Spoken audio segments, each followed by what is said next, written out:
Hello everyone and welcome to Mercurial Gems. I'm Jen. I'm Vi. And today we wanted to talk about Pluto. This is a continuation of our Pluto series that we have been going into. And the series really has already like a beautiful full circle moment to it. And we wanted to really go into a few of the skipped things that we haven't really dove into cohesively throughout the series. And that is talking about Pluto in different aspects, both in a personal way of if Pluto is touching other planets in your personal birth chart. So if you want to pull up your chart, this could be a really good guide to that. And then also talking about some of the links of all the historical research that we have done for this Pluto series, talking about the inner links of Pluto aspecting itself through different signs as it has moved through different transit points. And I feel like the next rabbit hole we're going to go down in this Pluto series is going to be talking about these really niche aspects that Pluto has made with planets. I definitely know we've had some people that have talked about being born with Pluto in really complex aspects in their chart and kind of how that correlated to history. But this is going to be a little bit more general until we can go into that deep dive a little bit more. And so, pulling up your birth chart first, we can talk a little bit. We have covered every single sign that Pluto has been in from a historical lens and a storytelling lens. So definitely watch what your Pluto sign is if you have not watched. Highly recommends that. But in your chart, so Pluto, as we have stated, represents a place in life where you go through a lot of rebirth energy, you go through a lot of transformation, you shift and change a lot in that area. It also points to where we're going to have triggers and shadow work and usually a lot of old stories that we have to release, because Pluto shows an area where we're going to go through something probably as a hard lesson before it gets easier over time. And so within all of that Pluto energy, when it is touching another planet, it's going to automatically make that planet have some Plutonian themes. So let's start with Pluto touching the sun. So if there is a line in your chart of Pluto connecting to the sun in some way, I feel like trines and sextiles tend to make the energy like actually really positive fuel. So if you have it sextile the sun, it probably helps that you can use that intensity of Pluto to do a lot as like what you identify with. It might be purposeful work that you can just really easily plug that Pluto energy into. If you have Pluto right next to your sun, that can be really tricky because you can't separate the sun's like bright, more shining energy in your chart separate to Pluto. So there's always going to be this intensity around your personality. It's also going to be really intense the way that you tend to move through spaces, because the sun is somewhere where we just automatically put a lot of energy. Pluto is just going to be there with you. So it's really knowing how to own your intensity and advertise for it and state that like that is just kind of how you are as a person so that people know how to navigate. That is what conjunctions are like. And if it is opposing or square your sign, what that says to me, both oppositions and squares usually are the places where we have a lot more pain to kind of purge and work through, because squares and oppositions they take some time to kind of, alchemize and to make easier. It usually has to go wrong a lot of times before we like understand the balance of it. And so if it is square opposing your sun, there's probably going to be a ton of identity shift for you in this life. The things that you really identify with and would put as, your blocks of who you are, if you had to describe yourself, they'll probably change a ton in this life. And anytime you attempt to resist change, life probably has a way of really flinging you into it, because Pluto is going to be evolving you quick. And so if it's touching your sign, you are meant to evolve a lot of lives within this life. And working through Pluto being connected to the moon. The moon represents our moods and emotions and our needs and a lot of like what brings us a basic sense of safety. And so if Pluto is attached to the moon in any way, it's going to amplify those feelings. I feel like Pluto moon people can go through big roller coaster rides and how they feel. Their moods can be very, very changeable. And this is somewhere where there could be shame patterns involved in feeling your feelings and those feelings being really intense, and people not always knowing how to meet that. But I think the importance is to realize that it's going to always take you on a bigger journey as you feel things. And so letting people know that that is a side of how you are, not quickly trying to, hide the intensity of those feelings, like making sure you have a process to let the people in your life know how they can support you in those big feelings, I think is really important with having Pluto attached, because that definitely means that is going to be an emotional roller coaster ride, and that intensity is always going to pop through whether you want it to or not. And hopefully there's a lot of evolution in you discovering what your needs are and how to have those needs met.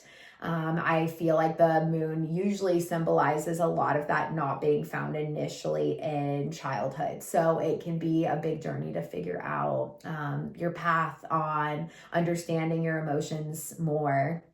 And I can give V as an example for Mars. So if you have Mars connected, V has Pluto square Mars in their chart. And I feel like Mars is how we get drive. It's how we get motivation. It's how we get energy. And it's definitely how we fight. And so if you have Pluto there, your energy levels are going to have these like spikes and crashes and spikes and crashes. Knowing like when that intensity comes up, when there is anger, V is definitely alchemized as well, of knowing how to say like, whoo, there is like a lot coming up for me, like when it within like any sort of intense like shift of moods and emotions, like you feel it with your whole essence and your whole being. I've had to learn how to have like a pause point with it, because in my more youthful era and not knowing astrology the way I do, I just would say everything that I think, feel in the moment of anger. And although they might be truths, they aren't always nice truths, and not everyone's always ready to hear those truths about themselves. So I really just learned to like, okay, I'm feeling a lot of feelings, and I just know that if I keep talking, it's not going to end well. So I'm going to pause, but I'll circle back around when I feel in a better headspace to have like that conversation. Yeah. And that energy shift is so massively big in your body that like, cause it's tied to Pluto and you don't know like what to do with it. Oh, it feels like the death and rebirth is within my anger. Like my words can either birth something new or kill something. And I with great power comes great responsibility. Yeah, but you also then can really manifest really cool stuff and drive, and you've had to learn, because squares are not easy, so they're going to go way worse before they get better. And so yeah. And so if Pluto is like touching Mars in any way, just know your drive and energy is going to take that kind of roller coastery Plutonian journey, and knowing how to navigate big energy. And I think knowing how to have outlets for energy is also really important, to just like get out some of that Mars intensity. You do so good when you have like a passion project or something to dispute some energy. I also will at least 4 times a day like go outside and just like shake and stomp on the ground. I did that like right before we started. I'm not feeling particularly like any way I'm not feeling any sort of way in particular today, but just like having 3 or 4 checkpoints in the day where I'm like, I feel the sun, I feel my body shake. It helps me just regulate, especially we tend to be back-to-back people. So we go into one situation, come out, and Mhm. that helps alchemize that Mars energy, I feel like. Yeah. Then we also have another example within V of Pluto being attached to Venus. I have done very few chart readings on Pluto Venus aspects, especially oppositions and squares, not having at least a divorce.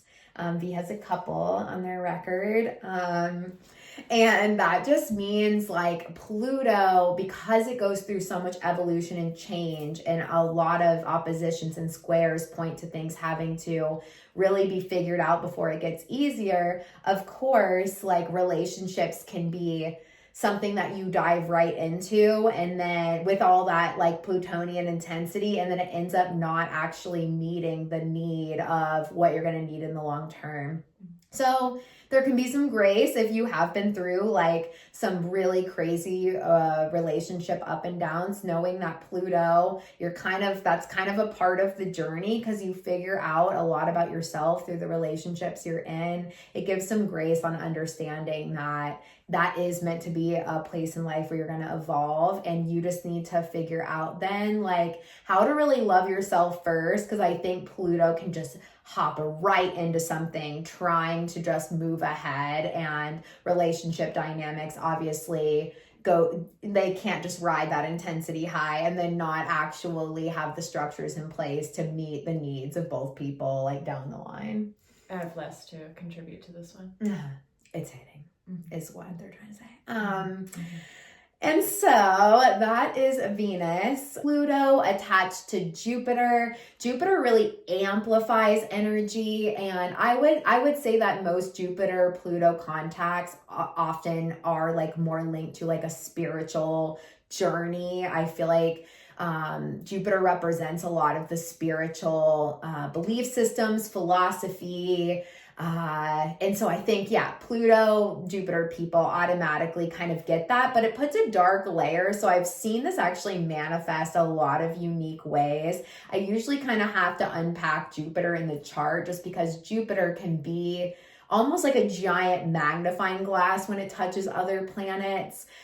So I could see it going into like kind of a darker, witchier, spiritual. I've also seen it have like a sexual undertone, a little more amplified behind it when I've done chart readings. That's where we get into the nuance of you and who you are. Yeah, the charts are so much more specific than what I can even possibly voice in these more digestible podcast episodes. But yes, that is like typically Jupiter. And then I can speak to Saturn. So a chunk of my millennials within my close age range all came in with Pluto square Saturn, because Saturn rules time and discipline and like, you know, effort put in, and it holds like a more seriousness behind it. There is a lot of collapsing of the things that we have put effort towards, and then having them be completely uprooted. I think there's a lot of wounds and pains that have come from that personally, of putting dedicated effort to something that then ends up falling apart. So I've had to learn a lot about navigating my time and energy, also knowing how to put effort at a rate that's being matched by other things so that I know where to put it. And I have a lot of grief around putting in effort to things and then over burning myself out time-wise. I feel like a lot of millennials have gone through like these bigger burnout cycles, especially like within my time frame of the people I've gotten to observe with that aspect. And an example I gave in our Pluto workshop in person was like, put so much effort into MySpace, like that was going to be my way out. MySpace crashes. I get my Vine going so well. Like I'm like, ooh, I have a following. Like this is my future. Cut.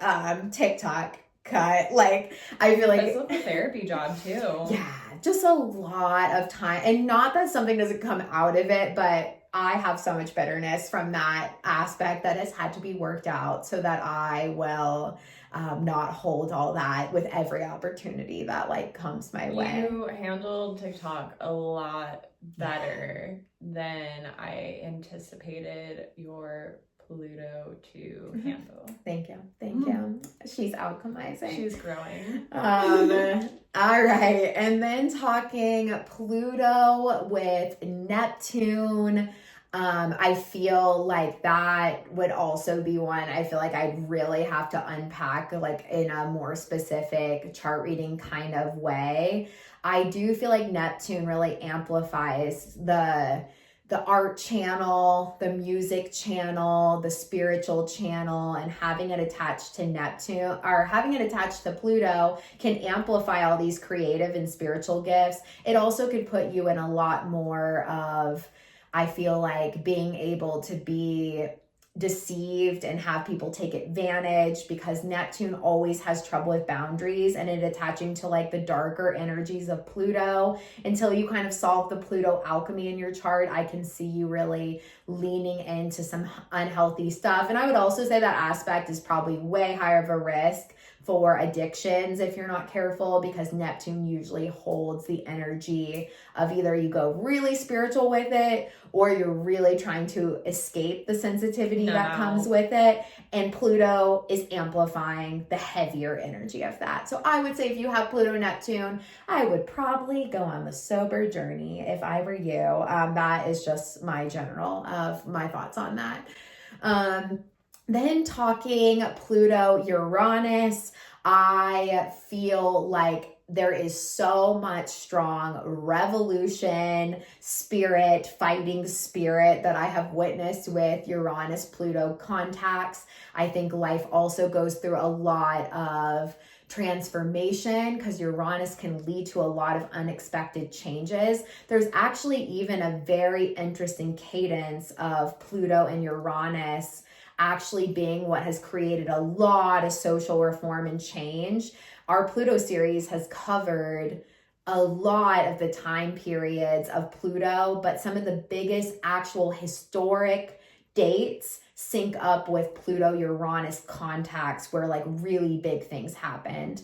So if you are actually born under that energy, I would say your presence, the way you operate, is probably like out of societal norms. There's probably a way that you are moving through that does something different, and that has a lot of power in itself. And then the more you try to socially conform, I would say that that probably doesn't work out great when Pluto is trying to create like an evolution process within you. And then I will just chime out. I know there's a lot of mini planets and asteroids, but we definitely have a big fixation on Chiron. And I will say I've got to do so many chart readings so recently on Pluto Chiron contacts because a lot of Gen Z came in with Pluto Chiron conjunction.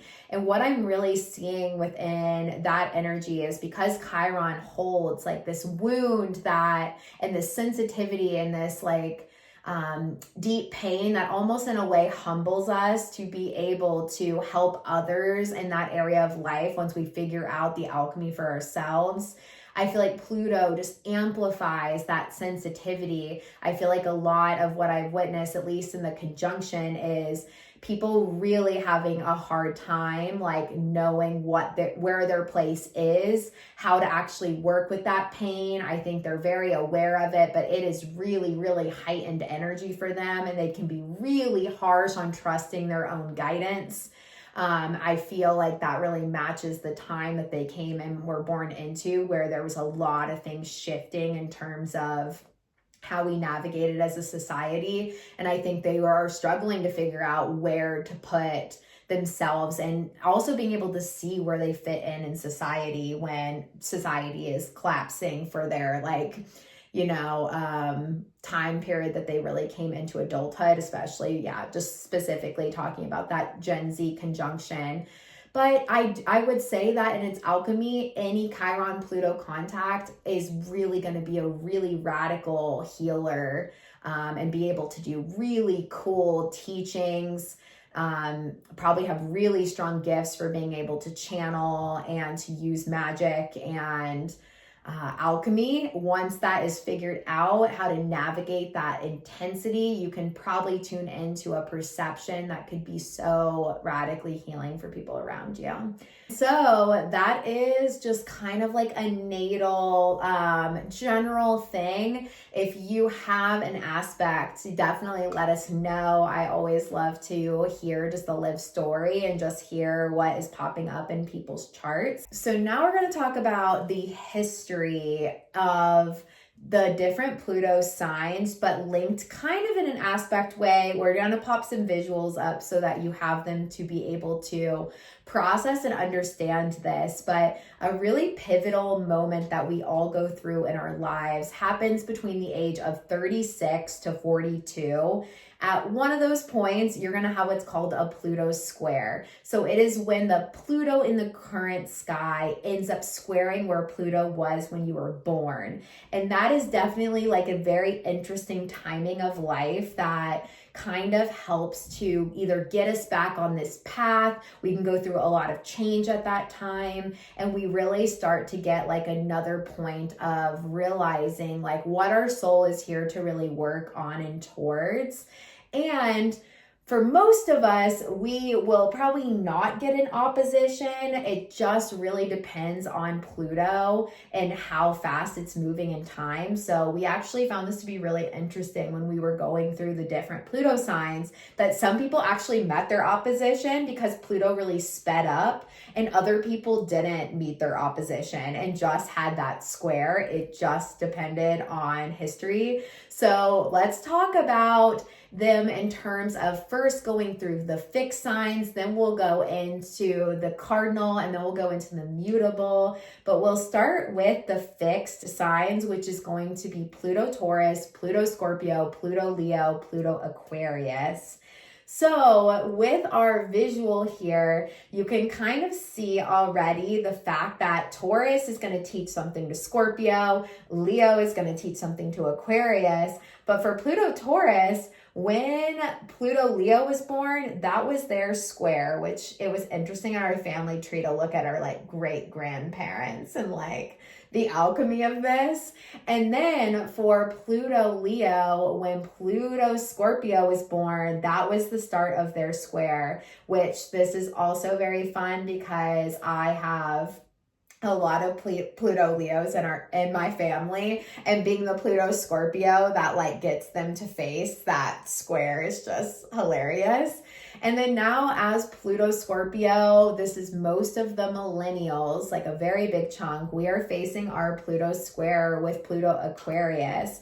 But looking at this time frame in these dates for the visual is so fascinating because look at the time difference and how quick it initially moved through Scorpio and then how long it's going to be moving into Aquarius. We are going to have such a long square as a Pluto Scorpio generation. It is going to be each of us very agonizingly facing our stuff. And as being 2 years into it, it's already been. Yeah.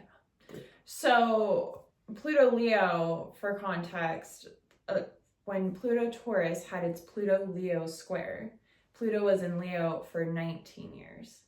Now, when Pluto Leo had its Pluto Scorpio square, it only had 11 years. Mm-hmm. Just right through it. That's it. Which means they didn't face all the layers, and so already this 2-year opposition, they have had a temper tantrum. Well, yeah, exactly. So now we're in the age of Pluto Aquarius, and we will be here for 21 years, which the last time it was at least over 20 years was Pluto Cancer. Mm-hmm. So it's been a hot minute since we've gotten that far along, and we'll be here for 21 years. Yeah. For a very tiny chunk of the populace, because again, Pluto was only in Scorpio for 11 years.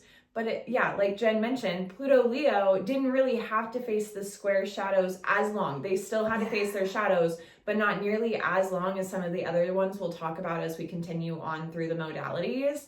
And now what's very unique to Pluto Leo that honestly most people aren't going to get is that Pluto opposition. Yeah. And they had an 11-year square, and now they're going to have a 21-year opposition. And arguably oppositions are a bit harder than squares. Squares are complex, but oppositions are like quite literally the universe almost forcing you to find the balance between the two. Mm-hmm. And oh boy, some of the Pluto Leo politicians.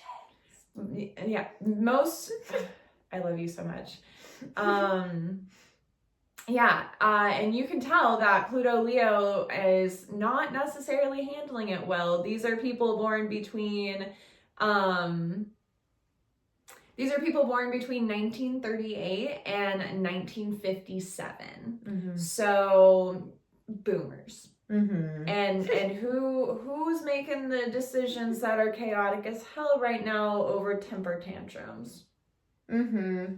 But then there are some Pluto Leos who clearly have, in all their years' experience, found different ways to transmute and find the higher expression. And I think looking at those people in the generation is really beautiful. So there's like two very different extremes happening for Pluto Leo. And I'll chime this out that we really feel like a lot of the alchemy in this is knowing how to register the layers of what Pluto Scorpio has brought, which is awareness of mental health, awareness that our system has collapsed in what it was, awareness that just because you were able to do it one way doesn't mean that we are able to do it that same way. And whoo, is that like such a loud thing happening right now? But this really points to that energy. So I love astrology. Okay, and then moving on to our Pluto. All right, so now talking our cardinal signs. So Aries mirrors Libra. So for Aries, when we got into Cancer, Pluto Cancer is when they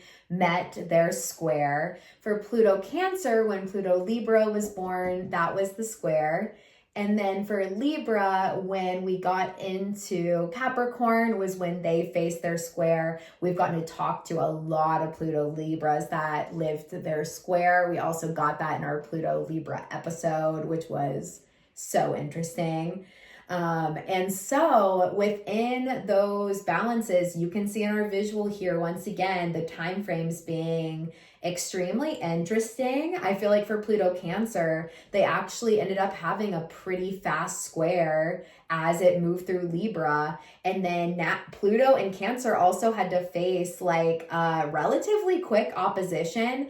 And what I can so see in this is Pluto Cancer, if you look at your grandparents or family members that are Pluto Cancer, I mean, the world they were born into and the world that they are exiting could not be more different. Like, so if your grandparent was born 1938 or soon, or like before that, they're Pluto Cancer. 1914 to 1938. Like the world that existed for them, it couldn't have gone through more Pluto transformation. Like they don't even recognize one thing. World War II. Like World War I was still called the Great War because no one can fathom that we would do that twice. Right. And so, yeah, very fascinating looking at their alchemy. And then we just lived the Pluto Capricorn. So regardless of what your age is, you can very clearly reflect on 2008 to 2023 and see what happened within that energy. And that was also just the complete collapsing for Pluto Cancer and that opposition of the worlds of what they thought and then what got revealed within that time frame, and just looking at the years and how that played out is very interesting. Yeah. And then finally, we're going to talk about the mutable signs. So we got Pluto Gemini to Pluto Sagittarius. Gemini receives its first square when Pluto Virgo came to be. Pluto Virgo faced their square as Gen Z, which is pretty much all summed up into Pluto Sagittarius, came to be. And then for Pluto Sagittarius, when Pluto goes into Pisces, that'll be our next transit after this current. At this time of this video, Pluto Aquarius, they will face their square. And Pluto Virgo will most likely, they'll face their opposition. They'll be older than Pluto Leo. Yeah. But they'll face it if they make it that long. which is a very Plutonian thing to have to say. And so, yeah, the time frames of this is also like very interesting. We thought it was like really mind blowing to see how fast Pluto in the most recent subset of time like moved a lot quicker, which then meant that people had to look at stuff a lot faster. And kind of evolve a little quicker as a society, relatively, because it moves so quick. But what is fascinating is looking at the mutable, time gets probably the most wonky for them and how things are faced. And it's because like we are currently in a way longer Pluto transit. So Pluto, the fixed signs had this really interesting time parallel, and then all the mutables had to kind of like play off of these like quicker transits, which is like true mutable fashion, right? And like really digesting too, like Pluto Gemini went through their Pluto square in their 60s. Yeah. Like the youngest of Pluto Gemini to their actual Pluto square would have had to be at least like 65 and up.